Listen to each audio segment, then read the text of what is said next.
are following the latest on the deadly tornadoes. A cluster of southern states pummeled by rare winter tornadoes. The severe weather leaving behind an unimaginable path of destruction. And we've been following this story all day, and here's the latest so far. The damage spans 4 states, and the death toll still rising tonight. In Tennessee, 30 people killed. In Arkansas, another 13 fatalities. The state of Kentucky, 7 people were killed. And in Alabama, 4 people. The violent weather claiming 54 lives and leaving hundreds more injured. Eyewitness News reporter Gwen Belton has the latest developments from the hard-hit town of Atkins, Arkansas. The destruction is widespread, stretching for miles over several states, leaving those in its path devastated. This was just one of the dozens of twisters that roared through 6 states Tuesday night. An off-duty policeman captured this image as a tornado stormed into Clinton, Arkansas. Everyone trying to pick through the pieces of their shattered lives felt shock and dismay. Chickens and other farm animals ran free, their enclosures also destroyed by the storms. One woman found her grandmother's Bible in a field near her home in Atkins, Arkansas, about an hour from Little Rock. My grandmother had rather me be here than worry about this Bible, you know. Devastating pictures from above in Atkins tell the tale. Trees stripped bare, roofs torn away, and whole blocks of homes flattened. Atkins took a direct hit. Here at this Baptist church, a section of the building has been torn away, exposing metal beams and insulation. Tennessee's governor surveyed the damage from the air in his state, where at least 30 people died.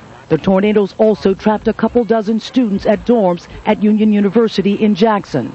I don't think I've ever seen one on the ground that long. It must be 20 miles long. Neighborhoods in Mississippi, Kentucky, and Alabama were also leveled. We'll pull together and we'll make it right. I mean, we'll do what we can do to comfort. It will likely take years to rebuild. This was the deadliest cluster of tornadoes in almost 2 decades.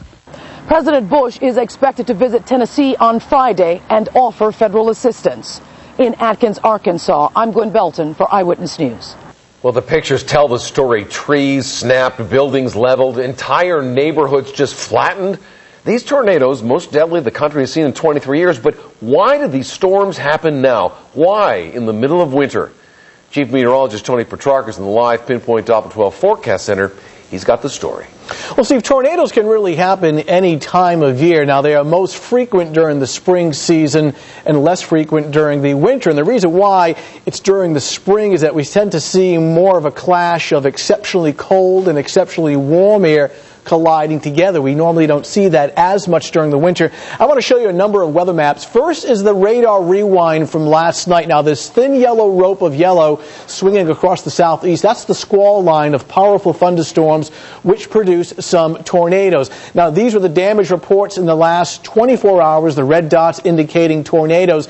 Now, we talked about the exceptional clash of warm and cold air, and you can clearly see that with the high temperatures today. So quite simply, the setup the last 24 to 36 hours across the southeast, very warm air colliding with very cold air, helping to force the air to rise and to form thunderstorms. The other ingredient needed, very strong winds in the high altitudes of the atmosphere, what we call the jet stream. When we see this lying right on top of the thunderstorms down below, well, they tend to cause the thunderstorms to rotate, and some of these rotating thunderstorms then create tornadoes. So while it's rare to get exceptional outbreaks of tornadoes during the winter season, on rare occasions it can happen like it did yesterday and early this morning. We'll take a closer look at some of these storms. I'm actually tracking some thunderstorms on Doppler radar in nearby Connecticut, so we may have a little bit of thunder here later on this evening. Full Futurecast coming up in a little bit.